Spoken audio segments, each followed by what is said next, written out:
My guest today is Andrew Duthie, better known by his secret identity of Dev Hammer. How you doing, Good. Andrew? Real good. What's going on here? We're at that conference, and you're doing some cool stuff. I see a lot of cool gadgets on the table. Yeah, here. so I'm doing a talk on sensors and IoT, and brought a lot of gear with me, which traveling with this much gear is kind of interesting. I have several Gadgeteer and .NET Micro Framework main boards, and I've got a couple of kind of almost prototype level boards. They're kind of brand new attachments for the Raspberry Pi 2. Wow. So I'm running Windows IoT Core on the Raspberry Pi 2. Whoa, that's cool. Say it again. You're running Windows. You're running Windows on a little tiny device. Yes, on a $35 single board computer. That's this device here. Yes. Wow. Yeah. So the Pi 2 just came out, I guess, earlier this year, and it's one of several boards that IoT Core will run on. There's the Minoboard Max, and I think the Qualcomm Dragon board. Neither of which do I have, but one of the companies that I work with pretty extensively on microcontroller type stuff is a company called GHI Electronics. Out of Detroit, Michigan. Out of Detroit, Michigan, exactly. And they have built a couple of hats, which is hardware attached on top is the acronym, but they built a couple of hats for Pi 2. One is called the Fez hat, which is the one you see here. It's just got some sensors, a couple of LEDs. Basically, it's kind of an experimenter's board, so you can just slap it on there and start writing some code. Oh, okay. And you write this code in C# in a Universal Windows app. So you can write XAML UI, but also interact with hardware. And that's kind of the cool thing, is you can build a single app that can span across the desktop, tablet, phone, and now these small devices. Oh, wow. So you can interact with motors and servos and sensors and things like that. One of the other boards that I've got is called the Fez Cream, and it's the other hat. And it actually interfaces between the Pi 2 and what's called .NET Gadgeteer, which was an effort out of Microsoft Research some years ago. And did I mention that NetMF, .NET Micro Framework, and Gadgeteer are both fully open source? Now you have. Okay, so that's kind of really cool. So Very you can cool. go and you can actually submit pull requests. And the team is actually working on the next major release of .NET Micro Framework as we speak. Okay. So very cool stuff. Which is also open source, isn't it? Yes. Yeah. MF, you said. Sorry. Yeah. This is kind of cool. This answers the question of, we heard the announcement that Windows would run on a Raspberry Pi. Right.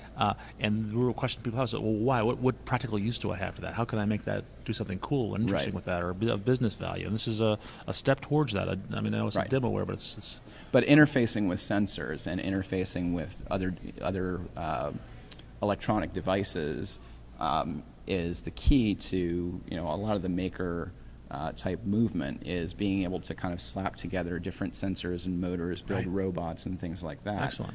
But what this adds is the ability to program that in a very familiar fashion. So you're using Visual Studio, you're using C#, you're using XAML. So if you're familiar with all of those things, for example, trying to do networking on one of these boards in Linux, if you're not a Linux person, could be pretty intimidating. Right. But if you're writing this in IoT Core, Windows IoT Core, it's just HTTP client, just like it would be on the desktop, just like it would be on the phone. Wow. It's just the same code. Can we see what you've done here? Sure, absolutely. All right, so the first board that we've got here, this is actually a Fez Cervino B. This is a Gadgeteer board that kind of spans the Arduino and Gadgeteer world. So it has an Arduino pin layout, so if you're familiar, if you have Shields or other hardware that works with Arduino, you can use those. But these sockets allow Gadgeteer modules to be plugged in, and makes it very easy to do rapid prototyping with electronics. So what I've done here, I have a custom module here. This is what I call my star board. This is just an RGB LED array, so it's different. I can make any color I want with these. And then this is actually a breakout board for a heart rate monitor, and I'm wearing the chest strap as we speak. So what you're seeing here is my heart rate. Oh, wow.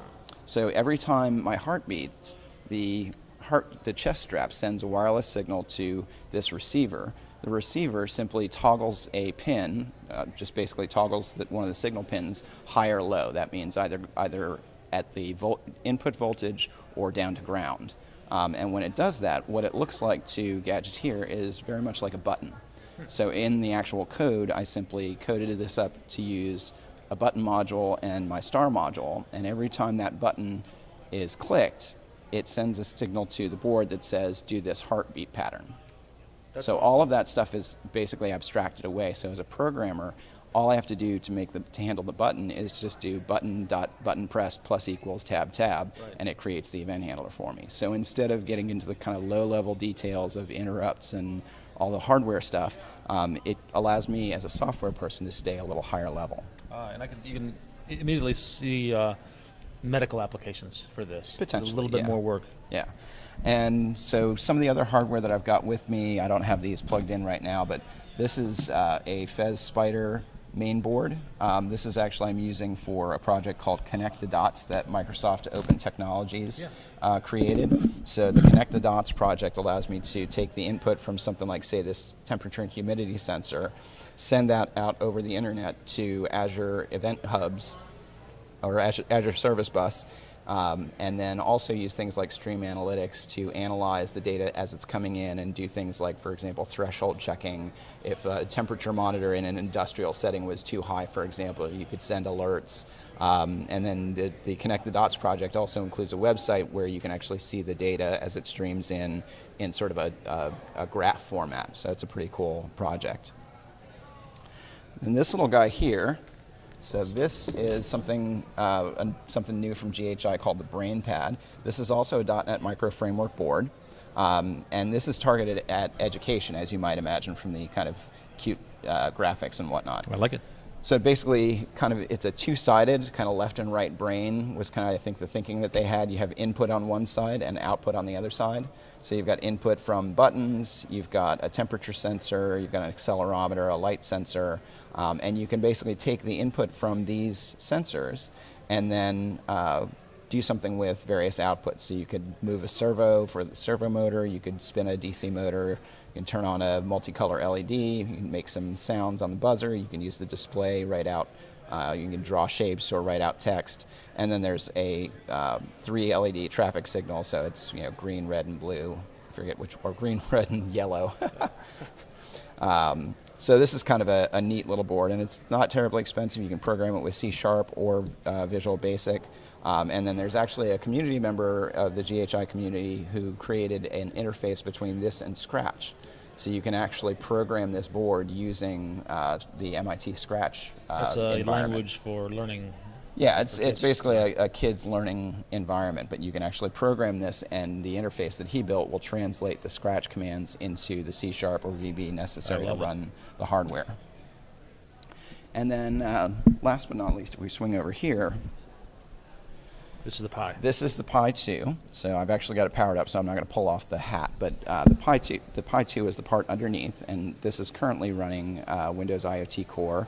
I don't have it plugged into an output, so you can't see. But when this actually boots up, it boots to a kind of default screen.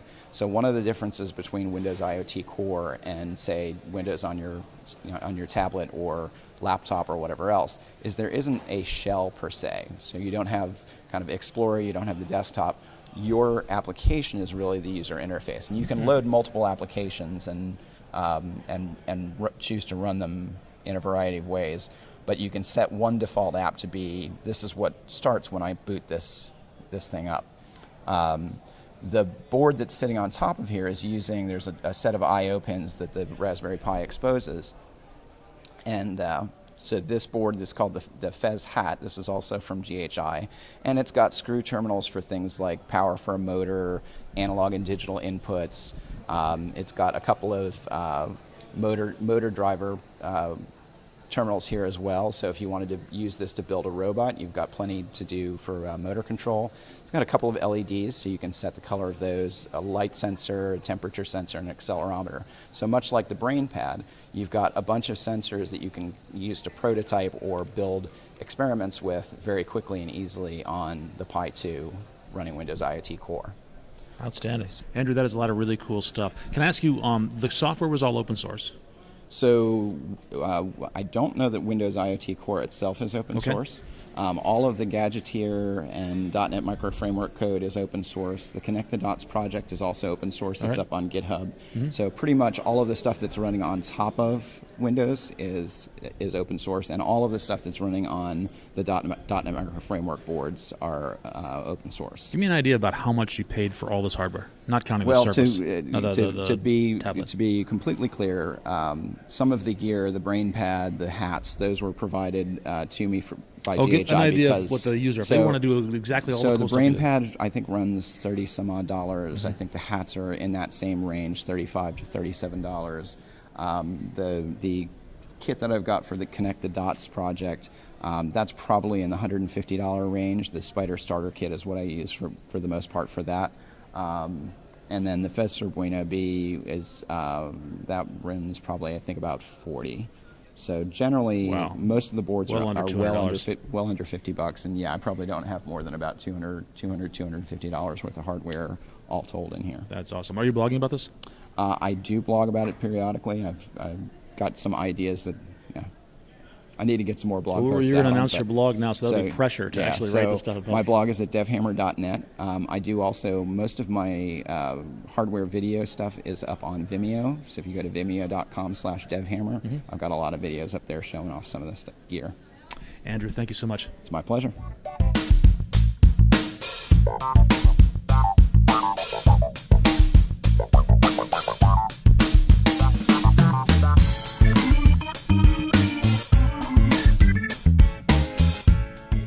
One of the great things about the technologies that I'm working with here is particularly the GHI stuff. There's a great community in the GHI forums. I've made a lot of friends there.